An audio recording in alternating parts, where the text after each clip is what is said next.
Namo tassa bhagavato arahato samma sambuddhassa. Namo tassa bhagavato arahato samma sambuddhassa. Namo tassa bhagavato arahato samma sambuddhassa. Buddhang dhammang sangham namasami. So, dedicating our talk today to Arinda, who was a wonderful son, a wonderful friend, who practiced the Dhamma so deeply in a hidden way. He just served his parents, served the Dhamma, served the monks, came here and celebrated birthdays and danas and gratitude to parents' days for years. Sometimes the people that leave this world suddenly, their Dhamma spirit is so sensitive and so deep, and this world is so coarse that they cannot bear it. Sometimes I can't bear it. We're aware of the problems that the world is facing. And naturally, the news has not changed forever. There have been wars. And there have been beginning of wars, middle of wars, ending of wars. But in our particular day and age, it seems like there's war after war after war, and carnage, and people seem to think that this is what you do. But the ignorance is so great that people who have a deep sensitivity and loving spirit don't know how to bear that. I try to practice. What would I do if the bomb fell here? Would I be able to keep my mind in a compassionate stance and say, may you be free from suffering, to those people that are throwing the bombs? How do we deal with that? So I couldn't bear it. I left the world. And then coming to the monastery, I realized, really, you left the world? Well, it's right there. It's right here. Because these things come back to us all the time. And here we are, trying our best to be nice to the thieves, to prepare if somebody wants to shoot us, to receive the bullet without hatred. And I try to do that over and over when I read these stories, because I know it's going to be here. Death is at our doorstep. Violence is possible. We're driving in a car and somebody is impatient behind us, cuts us off, nearly misses the car that's coming the other way, and dives in front of us. Foolishness, ignorance, harm. But there is something within us that doesn't die, that is not death-bound. And it is to embody and know that possibility here and now. The world is going to blow up in one way or another. And we might blow up with it or not. But if we don't blow up with it, we might die of a natural death from old age, or when it's too hard to bear, the things that happen to our own loved ones. These tragedies, these bombs, these unbearable mind states come to us. But we are here. We are the bearers. We are the guardians of these precious jewels. But they're not jewels that you lock up in a safe. And they're not locked in here. They're here to keep them shiny.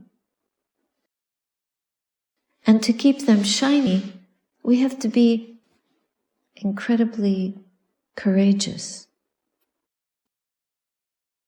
We have to be willing to forgive the thief, the killer, the leaders who drive us into these situations, and call up the army to go and fight their own people. We bear that burden and keep our jewels polished, shiny. That's our job. That's the most beautiful thing we can do, even if we pass away while doing it. Because life is so insecure.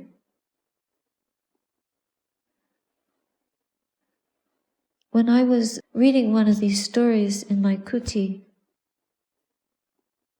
I had to come back to that vow, to that intention in my heart again and again, because my eyes were bursting with tears. My heart was bursting with wanting to weep at what people are doing. But no, these tears will not help. So I just tighten my rope, take a deep breath, be brave, keep the tears at bay. It doesn't mean I don't feel it, but I know that that doesn't solve anything. You cry forever, and it does nothing. But what we can do is go to that which doesn't die, and know that even if we get blown up, that purified presence, that awareness of what is true, consciousness of what is true, is our refuge and safety. And that's what builds parami. That's what gives us the strength of our virtue to be brave and to sit and keep it together in one place that we are occupying, and that is this moment. And in the next moment I might fall apart again, but I'm just going to put it all back together and keep doing that. And then when you keep doing that, you figure out how to do that. I used to cry a lot more. In fact, my first teacher in India, 52 years ago, that's right. Anyway, how wonderful that was. But he told me, don't weep, because I always cried. I would hear the Dhamma. I would cry from joy, but also weep because I felt so inadequate. Like, how can I ever do that? How can I be so calm and equanimous in the face of, like, there was one man who threatened to kill me. One day I got off the bus and he threatened me, and I came running back to the temple and I told my teacher, and I was crying, I was so upset. He said, don't weep, be strong, be brave. The Dhamma is in you. You are stronger than all that. He said, be like a lion. I thought, oh, be like a lion. I'm like a lamb. There's a story of a baby lion. The mother is killed, and so this little baby lion is left, and these sheep, they find him and they adopt him. So this lion gets raised by the sheep. One day, a lion shows up and sees this baby lion with the sheep. And he says to the lion, "What are you doing here? You're like me." And he shows him a mirror. The little lion looks in the mirror and sees, "Oh, I'm not one of these." And it starts to growl like a lion. So when we realize who we really are, if we practice the Dhamma and we look in the mirror of the heart and see fear is not what we are. So if we're afraid of our fear, then of course we will cry. We think this is who I am. But if we know this fear of our fear, if we know it for what it is, if we study it in time before it takes over the mind, then we will know that this fear is impermanent and it's empty of self. It's not what we are. It is suffering as long as we don't recognize that it's not who we are. It will make us suffer. So practice compassion with wisdom. And the wisdom is to understand what we truly are, and practice with fear to begin with. Bring that up. Know the three characteristics in the moment that we're feeling so sorrowful or so fearful, instead of letting the mind be overtaken by that fear. This body and this world, it's all impermanent. When we're born, we sign up for that. Where's that signature? It's like the lion signed up to be a lion. We have to stop crying and not growl, but be peaceful with conditions and not give in to that which is frightening. We have to see how easy it is for the mind to nurture fear, or nurture sadness, or nurture the self which is insecure, I'm no good, I can't do that. This is the wrong way of nurturing. But we're here to polish the jewels that we carry. And when we're being scared and crying, then we're not polishing. All we have to do is polish. Just remind ourselves, jewel, polish. Okay, gotta polish the jewel. Buddha, Dhamma, Sangha. Buddha, wisdom. Dhamma, practice. Sangha, spiritual companionship.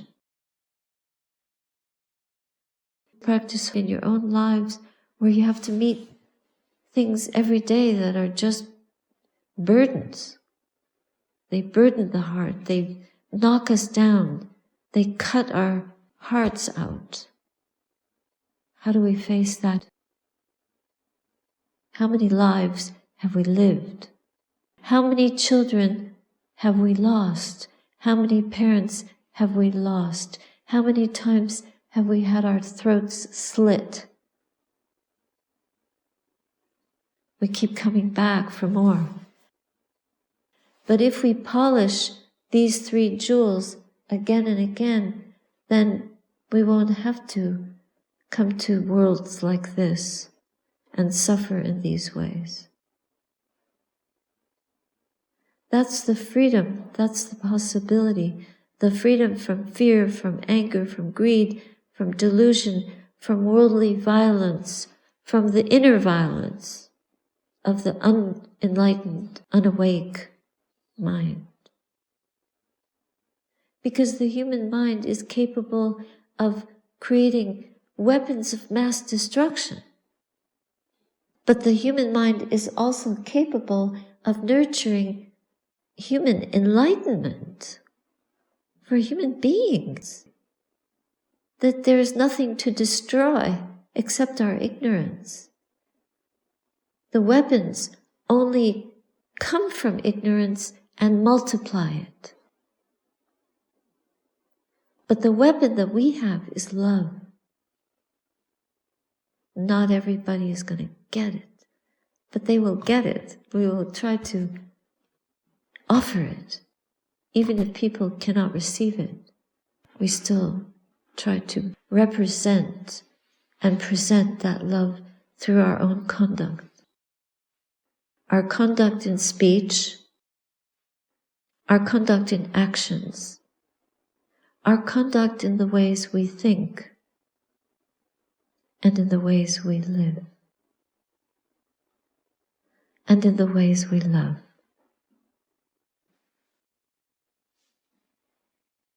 The good things seem to go fast, don't they?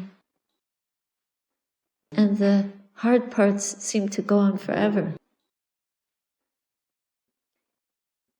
In the 70s, my first job, before I went to India, was as a social worker, working with the elderly, the blind and the disabled. So I had a lot of old friends. But every week somebody died. And I met one lady, her name was Mary. And I loved going to meet her because she was so wise. This was in a nursing home. I would sit on the floor and listen to her talk. And then one day when I was visiting her, she said, "Don't get old, my dear. Old age goes on forever." I really felt for her because she was so patient with it. And then she died. It was a wonderful job, but it was just heartbreaking. So you'd see the suffering, that the roots of the suffering go so deep. Death comes at any time.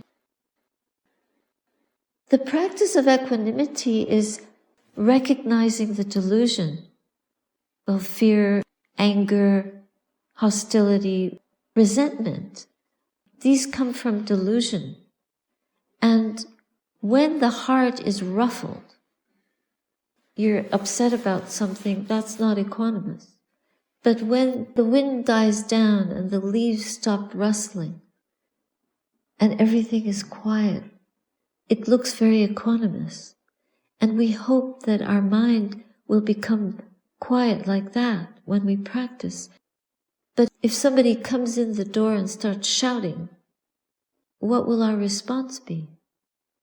If they disturb our practice, we might want them to leave us alone. So how do we get our equanimity back? Well, we have to practice. You can't just pull it out, because holding the aggravation in the mind, our heart is too clenched. But if the heart is equanimous, no matter if somebody were to come and hit us on the head, then we would feel, oh, I've been hit on the head, but there wouldn't be anger. Equanimity is a high state, maybe the highest. If you're unequivocally, permanently equanimous, that's nibbana, isn't it? That's freedom. That nothing that happens in the world will disturb us. Because how many worlds have there been? And that's the nature of the world. It's full of greed, hatred, and delusion. So what's new? But because we're also full of some greed, hatred, and delusion, maybe not to the extreme, but enough to get upset, we get angry, or we get scared. We want something, and we're going to do everything we can to get it. What if there's a nuclear war? Life will stop. And I don't think about that because thinking about the future doesn't help our current mind state. But what we can do is practice being forgiving of conditions. So old age is hard, and just the body hurts more. The functioning is slower. The walking, everything. The strength is not there. How do we deal with it? We just try to be with it, be peaceful with it. Oh, okay, it's like this, it doesn't quite work. Little by little, make peace with conditions as they are. There's no magic. It's just a practice. It's like this. This is the way it is, and we'll do our best with what we can bring to it. Rather than thinking, I have to perform and be something that I'm not. And we do this all the time. And the sooner that we can bring our attention back to pure consciousness, then that's pure awareness. That you see the intruder and you know where to go. You go to present moment awareness. Rather than fear. Because if we act like that, then the intruder has already disturbed us. But the mind is our own territory. We don't want an unskillful situation to arise. You can't call the police for the mind. Present moment awareness is the police in a way. It's like, that doesn't work. Okay. And you let it go. Letting it go, letting it be, gives it no ammunition to shoot. So you disarm the mind. It's an internal disarmament. That is awareness of what is true. And that pure consciousness is our refuge and safety.